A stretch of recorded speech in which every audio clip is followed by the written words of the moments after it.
ذالک تخفیف من ربکم ورحمہ، یہ تمہارے رب کی طرف سے تخفیف ہے، تمہارا بوجھ ہلکا کرنا ہے اور تم پر رحمت ہے۔ فمن اعتدی بعد ذالک، تو جو کوئی اس کے بعد زیادتی کرے، یعنی مقتول کے ورثہ قاتل سے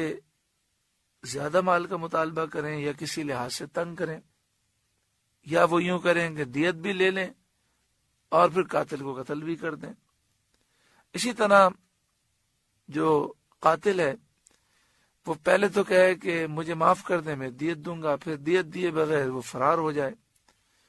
تو جو کوئی زیادتی کرے اس کے بعد فَلَهُ عَذَابٌ علیم، تو اس کے لیے دردناک عذاب ہے۔ وَلَكُمْ فِي الْقِصَاصِ حَيَاةٌ، اور تمہارے لیے خون کا بدلہ لینے میں تمہاری زندگی ہے۔ یا اولی الالباب، اے عقل مندوں، لعلکم تتقون، تاکہ تم بچو۔ یعنی اے لوگوں، یہ جو نظام مقرر کیا گیا کہ جو ناحق کسی کا قتل کرے اس قاتل کو قتل کے بدلے میں قتل کر دیا جائے، تو اس میں تمہارا فائدہ ہے، تمہارے لیے زندگی ہے، کیونکہ جب یہ سزا دی جائے گی تو لوگ قتل کرنے سے بچیں گے اور قتل و غارت گری کا ماحول پیدا نہیں ہوگا۔ کتب علیکم اذا حضر احدکم الموت، تم پر فرض کیا گیا کہ جب تم میں کسی کو موت آئے، ان ترک خیرا الوصیہ، اگر اس کے پاس کچھ مال ہو، وہ مال چھوڑ کر مر رہا ہو، تو اس پر فرض ہے وصیت کرنا، للوالدین، والدین کے لیے، والاقربین، اور قریبی رشتہ داروں کے لیے، بالمعروف، شریعت کے مطابق۔ جب اللہ تبارک و تعالی نے وراثت کے احکام کو نازل نہیں فرمایا تھا تو اس وقت یہ آیت کریمہ نازل ہوئی اور حکم دیا گیا کہ مرنے والا وصیت کر کے مرے کہ والدین کو اتنا دینا ہے، قریبی رشتہ داروں کو اتنا مال ملے گا، اور یہ وصیت کرنا فرض تھا، ضروری تھا۔ لیکن جب وراثت کے احکام نازل ہو گئے، اب یہ وصیت کرنا ضروری نہیں ہے۔ اب مستحب یہ ہے کہ مرنے والا یہ وصیت کرے کہ جو شرعی طور پر وراثت کا حصہ بنتا ہے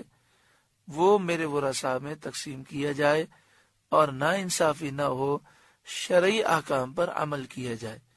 اگر اس طرح وصیت کر کے جائے تو یہ افضل و اعلیٰ ہے، اور اگر وصیت نہ بھی کرے تو گناہگار نہیں ہوگا، کیونکہ شریعت نے ہر ایک کا حصہ مقرر کر دیا، لہذا تمام ورثاء میں شریعت کے مطابق تقسیم کر دی جائے گی۔ یہ مسئلہ بھی یاد رکھیں کہ پیارا آقا صلی اللہ علیہ وآلہ وسلم نے ارشاد فرمایا، لا وصیت للوارث، وارث کے لیے وصیت نہیں کی جا سکتی۔ کیا معنی ہے اس کے؟ اس کے معنی یہ ہیں کہ وارث کو وہی حصہ ملے گا جو شریعت نے مقرر کیا، اپنی طرف سے اس میں تبدیلی نہیں کی جا سکتی۔ مثال کے طور پر کوئی شخص کہے کہ مجھے فلاں بیٹا بہت پیارا لگتا ہے، لہذا میرے مرنے کے بعد میرا پورا بنگلہ اسے دے دینا اور باقیوں کو محروم کر دینا، تو یہ جائز نہیں ہے۔ جو شرعی طور پر وراثت میں حصہ ملنا ہے وہی ملے گا، وصیت کرنے سے اس میں تبدیلی نہیں کی جا سکتی۔ ہاں، اب وصیت جو ہو سکتی ہے وہ تاکیدی ہو سکتی ہے، یعنی انسان کہے کہ میرے مرنے کے بعد فلاں کے لیے شرعی طور پر اتنا حصہ ہے، فلاں کے لیے اتنا ہے، فلاں کے لیے اتنا ہے، تو میں یہ وصیت کرتا ہوں کہ شریعت کے مطابق تقسیم کرنا اور کسی کو حق سے محروم نہ کرنا۔ یہ تو وصیت کی جا سکتی ہے، لیکن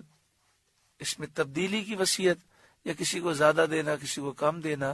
اس طرح کی وصیت کی کوئی حیثیت نہیں۔ شرعی طور پر یہ کالعدم ہے،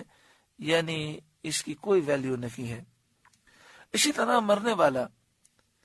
مرض الوفات کے اندر اگر وصیت کرنا چاہتا ہے یا زندگی میں وصیت کرنا چاہتا ہے کہ میرے مرنے کے بعد یہ مال اتنا فلاں کو دے دیجیے گا، تو غیر وارث کے لیے وصیت کی جا سکتی ہے، مگر تہائی مال تک وہ وصیت جاری ہوگی۔ اس سے زائد کی وصیت کی تو زائد پر عمل نہیں ہوگا۔ مثلا 3 کروڑ روپے ہیں اور وہ کہتا ہے 1 کروڑ روپے فلاں میرے دوست کو دے دینا، تو یہ تہائی ہے، تو اس وصیت پر عمل کرنا ضروری ہے۔ اور اگر وہ یہ کہے کہ 2 کروڑ روپے فلاں کو دے دینا، تو پھر اس کی وصیت پر عمل نہیں ہوگا، صرف 1 کروڑ پر عمل ہوگا اور باقی جو بچ جانے والے 2 کروڑ ہیں وہ ورثاء میں تقسیم ہوں گے۔ اسی طرح مرنے والا اگر کسی نیک کام کی وصیت کرنا چاہتا ہے تو تہائی مال کے اندر اندر وہ کر سکتا ہے، اس سے زائد کی کرے گا تو تہائی میں جاری ہوگی، باقی میں جاری نہیں ہوگی۔ 3 کروڑ روپے ہیں اور وہ کہتا ہے 2 کروڑ مسجد میں دے دیں، تو 1 کروڑ دیں گے، کیونکہ 1 تہائی تک وصیت جاری ہو سکتی ہے۔